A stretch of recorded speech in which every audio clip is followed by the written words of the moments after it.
Let's talk about the most ridiculous story in the Bible, the one where God and Satan literally have a bro bet over a human's life, a story that, if it were in any other book, Christians would call witchcraft.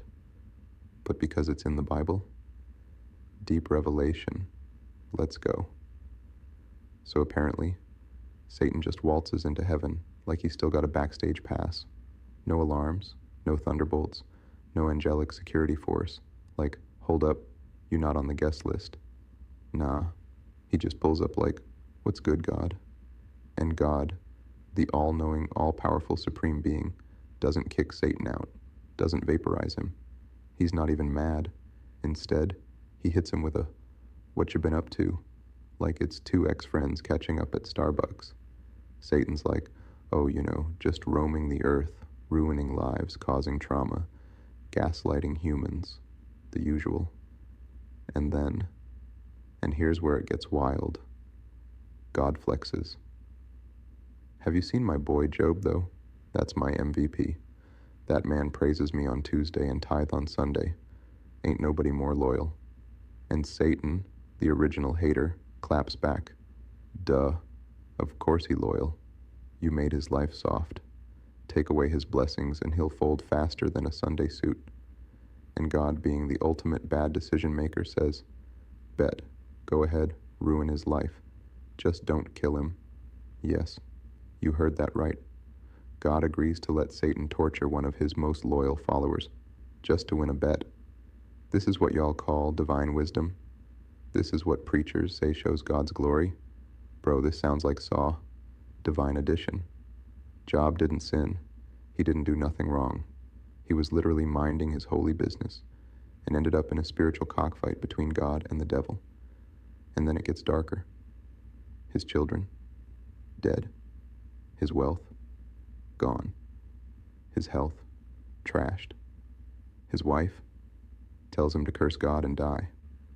His friends show up just to say, you must have done something wrong. Basically, Job went from blessed and highly favored to stripped, sick, and slandered in a weekend. And when Job dares to ask God, why me? God gives the most narcissistic TED Talk of all time. Where were you when I made the heavens? Can you tame a sea monster? Can you create light? God? Sir? That's not an answer.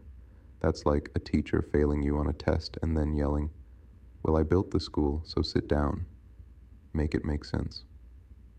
Now let's talk colonizer theology, because this story is deeper than Sunday school wants you to know. This story is a blueprint for spiritual gaslighting. What's the real message here? Suffer quietly, even when you did nothing wrong. Stay loyal, even when you're abused.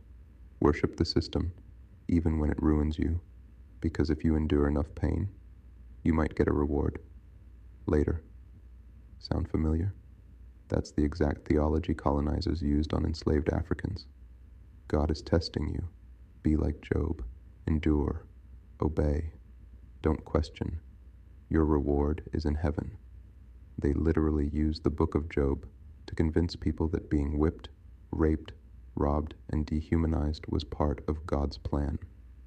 Translation: let us ruin your life while you worship our God, and maybe, just maybe, you'll be blessed after death. But for now, shut up and suffer with a smile.